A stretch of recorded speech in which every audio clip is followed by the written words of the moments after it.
सुंदर विवाह गीत सुनाने जा रही हूँ। अगर आप लोग को अच्छा लगे तो हमारे वीडियो को लाइक करें, शेयर करें और कमेंट में बताएं कि आप लोग को कैसा लगा। न्यू है तो हमारे चैनल को सब्सक्राइब करें, बेल आइकन प्रेस करें, जिससे हमारा नोटिफिकेशन आप लोगों तक पहुँच सके। और हमारी तबीयत ठीक नहीं है दोस्तों, इसीलिए मैं गाना नहीं डाल पा रही हूँ। मेरा गला भी नहीं चल रहा है, अब ऐसे ही डाल रही हूँ। कैसा लगा आप लोग ज़रूर बताइएगा। तो चलिए मैं सुनाती हूँ एक विवाह गीत।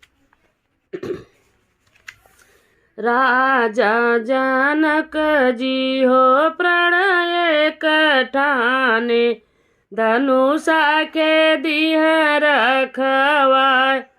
राजा जनक जी हो प्रणय कठाने, धनुषा के दिह रखवाय।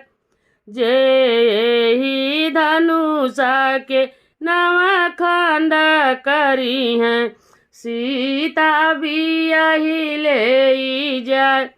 जे ही धनुषा के नवा खंड करी हैं, सीता भी यही ले जाए।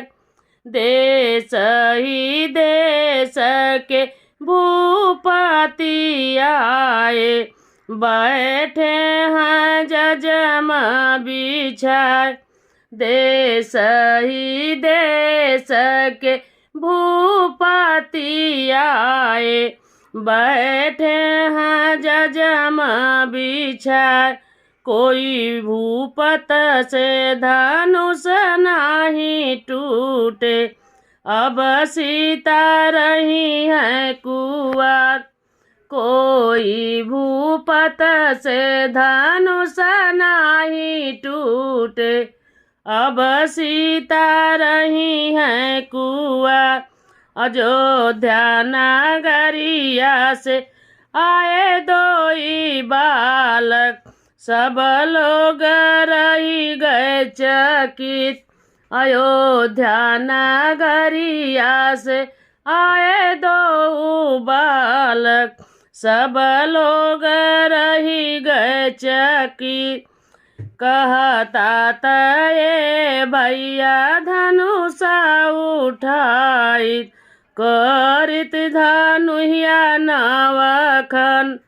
कहता तये भैया धनुषा उठाई, करती धनुया नवखन। इतनी बचन राम सुनहि न पावे, करेल धनुया नवखन। इतनी बचन राम सुनहि न पावे, करेल धनुया नवखन। छुअत धनुया नवखंड होई गईली, सीता के होई गए बिया। छुअत धनुया नवखंड होई गईली, सीता के होई गए बिया। राजा जनक जी हो प्रणय कठाने, धनुषा के दिह रखवाय। राजा जनक जी हो प्रणय कठाने, धनुषा के दिह रखवाय। जे ही धनुषा के नवखंड करी हैं, सीता भी यही ले जाए। जे ही धनुषा के नवखंड करी हैं, सीता भी यही ले जाए। छुअत धनुया हो झुकी झुकी गईली, राम जी के करली प्रणाम। छुअत धनुया हो झुकी झुकी गईली, राम जी के करली प्रणाम। ऊपरा से शिव जी राम के नीरेख, झुकी झुकी करेला ऊपरा से शिव जी हो राम के नीरेख, झुकी झुकी करेला प्रणाम।